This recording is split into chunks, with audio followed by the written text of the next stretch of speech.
अस्सलामुअलैकुम, मैं हूं ज़ीशान और आप देख रहे हैं वन टू ऑल। फ्रेंड्स, इस वीडियो में मैं आपको एक ऐसा ब्राउज़र बताने जा रहा हूं जिसकी साइज़ सिर्फ और सिर्फ 78 KB है और उसके काम इतने बड़े कि आप हैरान रह जाएंगे। जी हाँ फ्रेंड्स, आपने गूगल क्रोम या हम फिर यूसी की बात करें उसके मुकाबले में इसी तरह से आप यूज़ कर सकते हैं और इतनी तेज़ी के साथ आप वो ब्राउज़र इतना फास्ट काम करता है कि आप उसमें भी हैरान हो जाएंगे। फ्रेंड्स, इस ब्राउज़र के ज़रिए आप डेस्कटॉप मोड में भी जा सकते हैं और बहुत सारी चीज़ें कर सकते हैं। तो शुरू करते हैं कि आपने इसे कैसे डाउनलोड करना है और इसे किस तरह से यूज़ किया जाता है। Welcome back. तो फ्रेंड्स, सबसे पहले आपने गूगल प्ले स्टोर को ओपन करना है और यहाँ पे आपने सर्च करना है पैराग्राइंड ब्राउज़र। जैसे ही आप सर्च करते हैं तो आपके सामने बहुत ज़्यादा एप्लीकेशन आ जाती हैं। ऊपर वाली एप्लीकेशन आप देख सकते हैं, इस पे आपने क्लिक करके इसे ओपन करना है। इसे 1000 लोगों ने डाउनलोड कर रखा है और 4.7 की रेटिंग है, जो काफ़ी अच्छी रेटिंग है। और यहाँ पे ये न्यू एप्लीकेशन है, इसलिए इसे कम डाउनलोड अभी मिले हैं। तो सबसे पहले आपने इसे इंस्टॉल कर लेना है, क्योंकि बहुत छोटी एप्लीकेशन है, फ़ौरन से पहले इंस्टॉल हो जाएगी। आपने इसे इंस्टॉल कर लेना है। तो आप देख सकते हैं कितने जल्दी इंस्टॉल हो गई। उसके बाद आपने इसे ओपन करना है।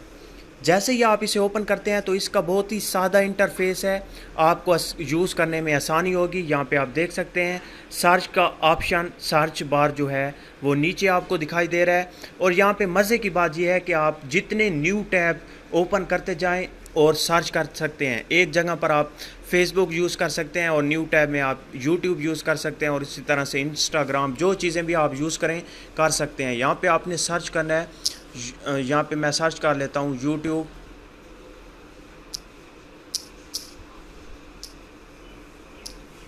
यूट्यूब सर्च करने के बाद नीचे टिक का ऑप्शन है, इस पर आप क्लिक करें तो ये ऑटोमेटिकली सर्च करना लग जाएगा। तो फ्रेंड्स, आप देख सकते हैं कितनी जल्दी के साथ ये काम करता है। यूट्यूब आ चुका है, अब आप ओपन कर सकते हैं। इसी तरह से अगर आपने न्यू टैब में जाना है तो आप न्यू टैब नीचे आप देख सकते हैं ऑप्शन, इस पर क्लिक करके आप यहाँ पे सर्च कर सकते हैं। यहाँ पे हम फेसबुक सर्च कर लेते हैं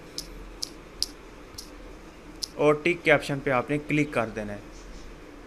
तो फ्रेंड्स, आप देख सकते हैं यहाँ पे आपने फेसबुक ओपन कर ली। अब आप जाके फेसबुक में लॉगिन हो सकते हैं। इसी तरह से अगर आपने यूट्यूब में आना है तो यूट्यूब वाले टैब पे क्लिक करना है और अगर फेसबुक में जाना है तो फेसबुक वाले टैब पे क्लिक करना है। इसी तरह से अगर आपने कंप्यूटर डेस्कटॉप मोड में जाना है तो यहाँ पे तीन डॉट के ऑप्शन पे आपने क्लिक करना है। क्लिक करने के बाद आपके सामने यहाँ पे एक ऑप्शन शो होंगे।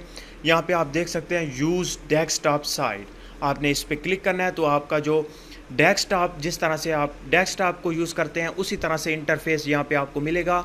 अब आपका ये डेस्कटॉप बन चुका है, अब आप डेस्कटॉप की तरह से ही इसे यूज़ कर सकते हैं। तो फ्रेंड्स, ये थी आज का ब्राउज़र, ये थी आज की वीडियो। मिलते हैं इसी तरह से नेक्स्ट वीडियो में। अगर आपको वीडियो अच्छी लगी है तो प्लीज़ लाइक का बटन और इस वीडियो को शेयर करें, लाइक करें, कमेंट्स करें और मेरे वीडियो चैनल को ज़रूर सब्सक्राइब करें। Thank you for watching. अल्लाह हाफिज़।